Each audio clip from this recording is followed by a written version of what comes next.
അതായത് അർജുൻ്റെ അമ്മയ്ക്ക് നമ്മളും ഈശ്വർമാൽപ്പ് നൽകിയിരുന്ന അല്ലെങ്കിൽ മനാഫ് നൽകിയിരുന്ന ഒരു വാക്കുണ്ട്. ആ വാക്കിന് സമാനമായ വാക്ക് നമ്മൾ നൽകിയിരുന്നു. അർജുനെ കണ്ടെത്തുന്നവരെ നമ്മൾ ഷിരൂരിൽ ഉണ്ടാകുമെന്നുള്ള ഉറപ്പ്. ആ ഉറപ്പ് ഈ ഘട്ടത്തിൽ ഇതോടുകൂടി നമ്മൾ ഉയർത്തുകയാണ്. നമുക്ക് ആ ദൃശ്യങ്ങളിലേക്ക് പോകാം. എ കെ അഭിലാഷ്, ഇത് CP2 ആണ്. അതായത് നടുവിൽ ആ മൺകൂന രൂപപ്പെട്ടതിനും ലക്ഷ്മൺ നായിക്കിന്റെ കടയുണ്ടായിരുന്നതിനും ഇടയിലുള്ള ഭാഗത്താണ് ഇപ്പോൾ ട്രക്ക് കണ്ടെത്തിയിരിക്കുന്നത്. ട്രക്കിന്റെ മുൻഭാഗം അത് ഒന്ന് ചേർന്നിരിക്കുന്ന രീതിയിലാണ്. ക്യാബിൻ ഭാഗം ഒന്ന് ചേർന്നിരിക്കുന്ന രീതിയിലേക്ക് വലിയ ആഘാതത്തോടു കൂടിയാണ് ട്രക്ക് പുഴയിലേക്ക് വന്ന് പതിച്ചിരിക്കുന്നത് എന്നത് വ്യക്തമാണ്. ക്യാബിൻ ചുരുങ്ങിപ്പോയിരിക്കുന്നു. അതിനുള്ളിൽ നിന്നാണ് അർജുൻ്റെ മൃതദേഹത്തിൻ്റെ ഒരു ഭാഗം കിട്ടിയത്. ഷിരൂരിൽ ഇപ്പോൾ മഴ പെയ്തു തുടങ്ങിയിരിക്കുന്നു. പ്രകൃതി പോലും കണ്ണീരണിയുന്ന നിമിഷമാണിത്. അർജുൻ്റെ മൃതദേഹത്തിൻ്റെ ഭാഗം കണ്ടെത്തിയിരിക്കുന്നു.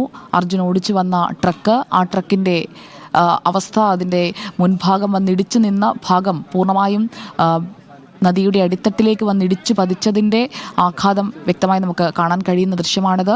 ഇപ്പോൾ ഹൂക്കുകളൊക്കെ ഘടിപ്പിച്ച് ട്രക്ക് പതിയെ ഉയർത്തിയെടുക്കുകയാണ്. അതിൻ്റെ ദൃശ്യങ്ങളാണ് നമ്മളിപ്പോൾ കണ്ടുകൊണ്ടിരിക്കുന്നത്. ഷിരൂരിൽ ഗംഗാവലി പുഴയുടെ മധ്യഭാഗത്തിനും ലക്ഷ്മണിൻ്റെ ധാബയ്ക്കും ഇടയിലുള്ള ഭാഗം, കരയിൽ നിന്ന് ഉദ്ദേശം 65 മീറ്റർ മാറിയുള്ള ഭാഗമാണ് കോണ്ടാക്ട് പോയിന്റ് 2.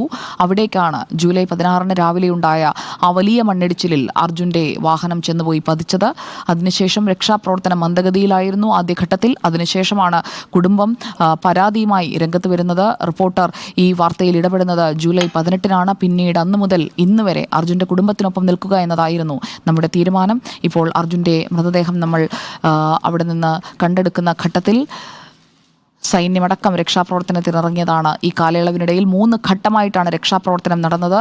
ജൂലൈ 29-ന് നിർത്തിവെച്ച രക്ഷാപ്രവർത്തനം വീണ്ടും തുടരുന്നത് ഒരു ഇടവേളയ്ക്ക് ശേഷമാണ്. അതും അധിക ദിവസം നീണ്ടുനിന്നില്ല. ഓഗസ്റ്റ് 16-ന് ആ പരിശോധനകൾ വീണ്ടും അവസാനിക്കുകയാണ്. വീണ്ടും കോടതി കയറുന്നു. അതിനുശേഷമാണിപ്പോൾ ഡ്രഡ്ജിംഗ് നടത്തുന്നതിനായിട്ടുള്ള നീക്കത്തിലേക്ക് എത്തിയത്. 5 ദിവസം ഡ്രഡ്ജിംഗ് നടത്തി.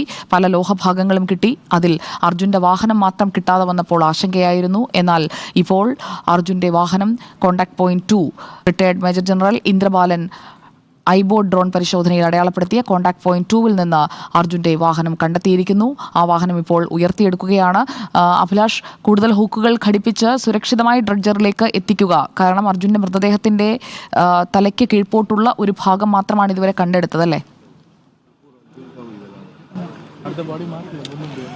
ഇപ്പോൾ മൃതദേഹത്തിൻ്റെ ഭാഗങ്ങൾ എടുത്തിട്ടുണ്ട്. അതോടൊപ്പം തന്നെ ഇപ്പോൾ മാധ്യമങ്ങൾക്ക് ദൃശ്യങ്ങൾ പകർത്തുന്നതിന് വേണ്ടി കൂടിയാണ് ഇപ്പോൾ ഡ്രഡ്ജറിൽ ഇത് ഹൂക്ക് ചെയ്ത് മുകളിലേക്ക് എത്തിയതിനു ശേഷം മാധ്യമങ്ങൾക്ക് അഭിമുഖമായി ഈ ക്യാബിൻ മാറ്റിയിരിക്കുന്നത്. ഏതായാലും ആ ക്യാബിൻ കണ്ടാൽ നമുക്ക് മനസ്സിലാക്കാൻ കഴിയും ഈ ദുരന്തത്തിൻ്റെ വ്യാപ്തി എത്രത്തോളമുണ്ട്. അതായത് ഒരു ബോൾ പോലെ ഉരുണ്ടു പോകുന്ന ഒരു നിലയിലേക്ക് ഇതിൻ്റെ ക്യാബിൻ, ഇത്രയും ശക്തമായ ഒരു ക്യാബിൻ മാറിയിരിക്കുന്നു. അതോടൊപ്പം തന്നെ എഞ്ചിൻ ഭാഗങ്ങളടക്കം ചുരുണ്ടു പോകുന്ന ഒരു നിലയിലാണ് നമുക്ക് ദൃശ്യങ്ങളിൽ നിന്ന് കാണാൻ കഴിയുന്നത്. ക്യാബിനും അതോടൊപ്പം തന്നെ അതിൻ്റെ സീറ്റടക്കമുള്ള ഘടകങ്ങൾ, അതോടൊപ്പം തന്നെ ടയറടക്കമുള്ള ഭാഗങ്ങൾ എല്ലാം ഒരു ബോൾ പോലെ ചുരുങ്ങുന്ന ഒരു സ്ഥിതിവിശേഷത്തിലേക്ക് പോകുന്നു. അതായത് ഈ മലയ്ക്ക് മുകളിലുള്ള പാറക്കെട്ടുകളടക്കം ഇതിൻ്റെ മുകളിലേക്ക് വീണിട്ടുണ്ടാവാം. അതുകൊണ്ടായിരിക്കാം ഒരു പക്ഷേ ഈ നിലയിലേക്ക് ഈ ട്രക്കിൻ്റെ ഭാഗങ്ങൾ മാറിയത് എന്നുള്ളതാണ്. ഏതായാലും ഇതിൻ്റെ ഉള്ളിൽ നിന്ന് അർജുനെ കണ്ടെത്താൻ കഴിഞ്ഞിട്ടുണ്ട് എന്നുള്ളത് ഒരു ആശ്വാസകരമായ ഒരു കാര്യം കൂടിയാണ്. കാരണം അർജുൻ്റെ മൃതദേഹം കണ്ടെത്താൻ കഴിയുമോ എന്നുള്ള കാര്യത്തിലൊക്കെ സംശയങ്ങൾ ഒരു ഘട്ടത്തിൽ ഉയർന്നു വന്നിരുന്നു. പക്ഷേ അതിൽ നിന്നൊക്കെ മാറിക്കൊണ്ട് തന്നെ ഇപ്പോൾ അർജുനെ കണ്ടെത്താൻ കഴിഞ്ഞിരിക്കുന്നു എന്നുള്ളതാണ്. കാരണം ആ വാഹനത്തിൻ്റെ ഭാഗം, ക്യാബിൻ്റെ ഭാഗം നമുക്ക് ദൃശ്യങ്ങളിൽ വളരെ വ്യക്തമായി തന്നെ കാണാൻ കഴിയുന്നു. ഇതൊരു പക്ഷേ കരയിലേക്ക് മാറ്റാനുള്ള ഈ ഭാഗത്തേക്ക് തന്നെ നീക്കിയിടാനുള്ള ഒരു ശ്രമമാണ് നടക്കുന്നത്. നേരത്തെ നമ്മൾ കരുതിയത് ഈ ഡ്രഡ്ജറിലേക്ക് തന്നെ നീക്കുമെന്നായിരുന്നു കരുതിയെങ്കിൽ ഇപ്പോൾ ഇത് കരഭാഗത്തേക്ക് തന്നെ നീക്കിയിടാനുള്ള ശ്രമങ്ങളാണ് ഇപ്പോൾ നടക്കുന്നതെന്നാണ് നമുക്ക് മനസ്സിലാക്കാൻ കഴിയുന്നത്. അതുകൊണ്ട് തന്നെ കരയുടെ അരികിലേക്ക് ദൂരത്തിലല്ലോ അല്ലേ അഭിലാഷ്? കരയിൽ നിന്ന് കോണ്ടാക്ട് പോയിന്റ് 2 എന്ന് പറയുമ്പോൾ ഒരു 60-70 മീറ്റർ മാറിയുള്ള ഭാഗമല്ലേ എന്ന് അടയാളപ്പെടുത്തിയത്? തീർച്ചയായിട്ടും 60 മീറ്ററിലായിരുന്നു. ഈ ലക്ഷ്മണന്റെ ധാബയ്ക്ക് പിൻവശത്തു നിന്നുള്ള ഭാഗത്ത് നിന്ന് ഏതാണ്ട് 60 മീറ്റർ മാത്രം അകലെയായിരുന്നു ഈ പോയിന്റ് മാർക്ക് ചെയ്തിരുന്നത്. അതിൽ അത്ര പോലും ദൂരെയല്ല ഇപ്പോൾ ട്രക്ക് കണ്ടെത്തിയിരിക്കുന്നത് എന്നുള്ളതാണ്. ഏതാണ്ട് ഒരു 30-35 മീറ്ററിൽ മാത്രമാണ് ഈ പുഴയുടെ ഈ താഴ്ഭാഗത്ത് നിന്ന് ഈ ട്രക്ക് കണ്ടെത്തിയ ഭാഗത്തേക്കുള്ളത്. അവിടെ നിന്നാണ് ഇപ്പോൾ ഡ്രഡ്ജറിൽ ആ ഭാഗം, ഈ ക്യാബിനടക്കമുള്ള ഭാഗങ്ങൾ ഇപ്പോൾ കരയ്ക്ക് കയറ്റാനുള്ള ഒരു നീക്കം നടക്കുന്നത്. അപ്പോഴും നമുക്കറിയാം, ദൃശ്യങ്ങളിൽ നിന്ന് കാണാം, MLA അടക്കമുള്ള ആളുകൾ, അതോടൊപ്പം തന്നെ ഈ അഭിഷേനീയ ഡ്രഡ്ജിംഗ് കമ്പനിയുടെ ഉടമ മഹേന്ദ്ര ദോഗ്രി അടക്കമുള്ള ആളുകൾ വേണ്ടുന്ന നിർദ്ദേശങ്ങൾ നൽകുകയും ആളുകളെ ഇവിടെ കരയ്ക്കെത്തിക്കുന്നതിന് വേണ്ടി അവരുടെ ആ ഭാഗത്തേക്കുള്ള ആളുകളെയൊക്കെ മാറ്റുകയും ചെയ്തത്. കാരണം ഇന്നിപ്പോൾ ഈ ട്രക്ക് കണ്ടെത്തിയിരിക്കുന്ന ഒരു സാഹചര്യത്തിൽ നിരവധി ആളുകളാണ് ഇവിടെ ഈ ഭാഗത്തേക്ക് എത്തിയിരിക്കുന്നത്. പ്രധാനമായും മലയാളികൾ ഗോവയിലേക്കൊക്കെ പോകുന്ന ഒരു പ്രധാനപ്പെട്ട ഒരു വഴി കൂടിയാണിത്. അതുകൊണ്ട് തന്നെ കഴിഞ്ഞ ദിവസങ്ങളിലൊക്കെ നമ്മൾ ഇവിടെ നിൽക്കുമ്പോൾ കേരളത്തിൽ നിന്നുള്ള വരുന്ന വാഹനങ്ങളിൽ നിന്ന് ആളുകളൊക്കെ ഇറങ്ങിക്കണ്ട് എന്തൊക്കെയാണ് ഇവിടെ സംഭവിക്കുന്നത്, ഈ അർജുനെ കണ്ടെത്താൻ കഴിയുമോ എന്നുള്ള ഒരു ആശങ്ക അവർ പങ്കുവയ്ക്കുന്നു നമുക്ക് നേരിട്ട് കാണാൻ കഴിയുമായിരുന്നു. അവരൊക്കെ ഇപ്പോൾ ഈ പുഴയോരത്ത് എത്തിയിരിക്കുന്നു. അവരെയൊക്കെ ഈ ട്രക്ക് മാറ്റുന്നതിൻ്റെ ഭാഗമായി തന്നെ ആ ഭാഗത്തേക്ക് മാറി നിൽക്കാനൊരു ആവശ്യം അവരുടെ ഭാഗത്ത് നിന്ന് വരുന്നുണ്ട്. ഏതായാലും ഈ ട്രക്ക് ഇപ്പോൾ ഈ ലക്ഷ്മൺ നായിക്കിൻ്റെ ഈ ദാബയ്ക്ക് പിൻവശത്തേക്ക് തന്നെ മാറ്റുന്നു. ഈ ലക്ഷ്മൺ നായിക്കിൻ്റെ ദാബയ്ക്ക് മുൻവശമായിരുന്നു ഈ ട്രക്ക് അന്ന് അർജുൻ പാർക്ക് ചെയ്തിരുന്നത്. ആ ട്രക്കിൽ കിടന്ന് ഉറങ്ങുന്ന സമയത്താണ് ഈ ദുരന്തമുണ്ടായത്, ഈ മണ്ണിടിച്ചിലുണ്ടായി. ആ മണ്ണിടിച്ചിൽപ്പെട്ടാണ് ഈ കടയ്ക്ക് പിൻവശത്തേക്ക് തന്നെ അർജുൻ്റെ ട്രക്കും അതോടൊപ്പം തന്നെ അർജുൻ അടക്കം ഉള്ള വാഹനം ഈ പുഴയുടെ അടിവാരത്തേക്ക് പോയിരിക്കുന്നത്. ആ ട്രക്കാണ് ഇപ്പോൾ വീണ്ടും ഈ ലക്ഷ്മൺ നായിക്കിൻ്റെ അതേ ദാബയുടെ പിൻവശത്തേക്ക് ഉയർത്തിക്കൊണ്ടുവരുന്നത്.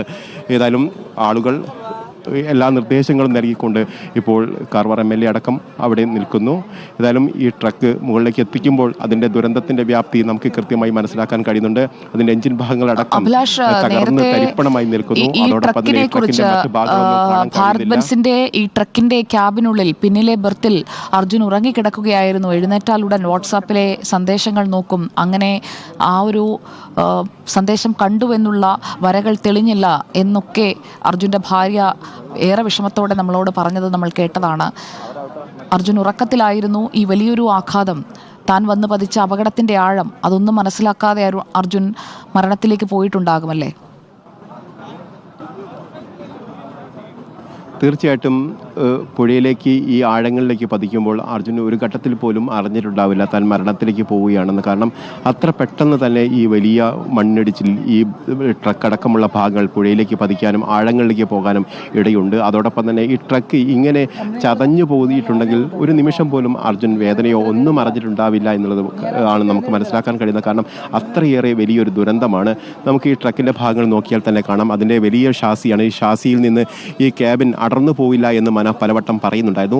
അത് ഇപ്പോൾ നമുക്ക് കാണാൻ കഴിയുന്നത് ഈ ഷാസിയുടെ ഭാഗം തന്നെ മുറിഞ്ഞു മാറിയിരിക്കുന്ന ഒരു നിലയിലാണ് ഈ ട്രക്ക് ഉള്ളത് എന്നാണ് നമുക്ക് കാണാൻ കഴിയുന്നത്. ഏതായാലും ഇപ്പോൾ ആ ട്രക്ക് ഉയർത്തിക്കൊണ്ടുവരാനുള്ള ഒരു ശ്രമം, പൂർണ്ണമായും ഉയർത്താനുള്ള ഒരു ശ്രമങ്ങളാണ് നടക്കുമ്പോൾ അത് നമുക്ക് കൃത്യമായി തന്നെ മനസ്സിലാക്കാൻ കഴിയുന്നുണ്ട്. ഷാസി മുറിഞ്ഞു പോയ നിലയിൽ തന്നെയാണ് സൂചിപ്പിച്ചതുപോലെ തന്നെ ട്രക്ക് ഉയർത്തുകയാണ്. ആ ട്രക്ക് ഉയർത്തുമ്പോൾ മാത്രമാണ് അപകടത്തിന്റെ ഒരു ആഘാതം നമുക്ക് ബോധ്യമാവുക. വലിയ മണ്ണിടിച്ചിലാണ് അവിടെ ഉണ്ടായത്. ടൺ കണക്കിന് മണ്ണും മുകളിലുണ്ടായിരുന്ന പാറകളും വലിയ മരങ്ങളും ലക്ഷ്മണന്റെ ചായക്കടയുടെ തൊട്ടിപ്പുറത്തുണ്ടായിരുന്ന ആൽമരവും എല്ലാം ചേർന്നാണ് അവിടേക്ക് വന്ന് പതിച്ചത്. ആ ട്രക്കിനുണ്ടായിരിക്കുന്ന ആഘാതം ദൃശ്യങ്ങളിൽ നിന്ന് വളരെ വ്യക്തമാണ്. നമ്മുടെ വീഡിയോ ജേർണലിസ്റ്റുകൾ ആ ദൃശ്യം പ്രേക്ഷകരിലേക്ക് എത്തിച്ചുകൊണ്ടിരിക്കുന്നു. ആ ട്രക്ക് താഴേക്ക് വന്ന് കൂപ്പുകുത്തി പതിച്ചപ്പോൾ ഉണ്ടായിരിക്കുന്ന ആഘാതം അത് വളരെ വലിയ ആഘാതമാണ് ആ വാഹനത്തിന് ഏൽപ്പിച്ചിരിക്കുന്നത്.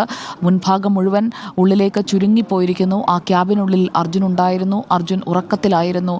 അത് അർജുൻ്റെ അവസാന ഉറക്കമായി നിത്യവിശ്രമമായി മാറുന്നു എന്നുള്ളതാണ് ഇപ്പോൾ നമുക്ക് മനസ്സിലാക്കാൻ കഴിയുന്നത്. ആ ബർത്തിനുള്ളിൽ കിടന്നുറങ്ങുകയായിരുന്നു. വിശ്രമത്തിന് ശേഷം തിരിച്ച് കണ്ണാടിക്കലിലേക്ക് വരാനുള്ള യാത്രയ്ക്കായി അർജുൻ എടുത്ത ആ ഇടവേള അത് അർജുൻ്റെ മരണത്തിലേക്കുള്ള ഇടവേളയായി മാറുകയായിരുന്നു. ഷിരൂരിൽ ഇപ്പോൾ ഗംഗാവാലിയിൽ മഴത്തുള്ളികൾ പതിക്കുകയാണ്. അർജുൻ്റെ മൃതദേഹം കണ്ടെടുത്ത നിമിഷമാണിത്. അർജുൻ്റെ മൃതദേഹത്തിൻ്റെ ഭാഗങ്ങളാണ് ആ ക്യാബിനിൽ നിന്ന് കിട്ടിയത്. ഇപ്പോൾ ആ ട്രക്ക് പൂർണ്ണമായും മുകളിലേക്ക് ഉയർത്തുന്നതിനുള്ള ശ്രമമാണ്. അവിടെ ഇപ്പോൾ വടം കെട്ടി അത് മുകളിലേക്ക് ഉയർത്തുന്നതിനുള്ള ശ്രമമാണ് അവർ നടത്തുന്നത്. അർജുൻ്റെ വാഹനം